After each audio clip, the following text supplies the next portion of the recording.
He was nicknamed La Bestia, or the Beast, and his crimes were so shocking that they horrified an entire nation. Mouth.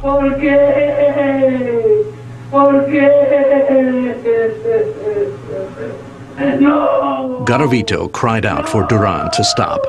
The killer just couldn't take any more.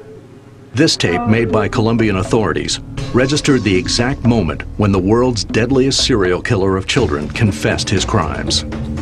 Then, with terrifying detachment, Garavito related the details of his crimes. He told the investigators about the children he had murdered, the objects he used when he assaulted them, and the places where these assaults took place. Garavito defended himself by saying that in every instance, he had been possessed by a malignant spirit. Luis Garavito is one of the most prolific serial killers in history, with a confirmed 193 victims and suspicions of over 300. But how did one man commit such atrocities, and why did it take years to stop him? Today, we're diving into the chilling story of Luis Garavito, the monster of Colombia. Stick around until the end to uncover the horrifying details of his capture and the controversial sentence he received. Luis Alfredo Garavito was born on January 25th, 1957 in Geneva, Colombia. His childhood was marked by abuse, neglect, and violence. Garavito's father was an alcoholic, and Luis later claimed he was beaten and sexually abused throughout his early years. These experiences left Garavito deeply disturbed, but instead of seeking help or breaking the cycle of violence, he became its perpetrator. As he grew older, he developed a facade of charm and friendliness, which would later help him lure his victims. Between 1992 and 1999, Garavito unleashed terror across Colombia. His victims were boys aged 6 to 16,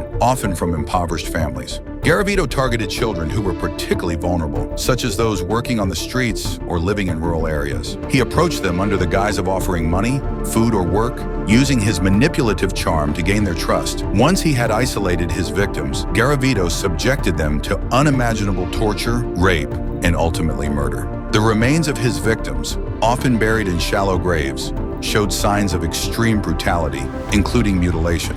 Investigators found that Garavito would blindfold his victims, tie them up, and inflict sadistic violence before killing them. His crimes were not only heinous, but also methodical, with evidence suggesting he carefully planned each attack. For years, Garavito evaded capture, partly due to the chaotic state of Colombia in the 1990s. The country was plagued by violence, poverty, and a lack of resources for law enforcement. Cases of missing children were often overlooked or poorly investigated. However, in 1997, a mass grave containing the remains of several boys was discovered. Authorities began connecting the dots between similar cases across the country, and a profile of the killer emerged. Garavito slipped up in 1999 when he attacked a young boy who managed to escape and report him. Police arrested Garavito later that year on suspicion of attempted rape. During the interrogation, they discovered personal items in his possession that linked him to other crimes, including notebooks containing the names and ages of his victims. The evidence was overwhelming, and Garavito confessed to 193 murders. Despite his confession and the unimaginable scale of his crimes, Garavito's sentence shocked the world.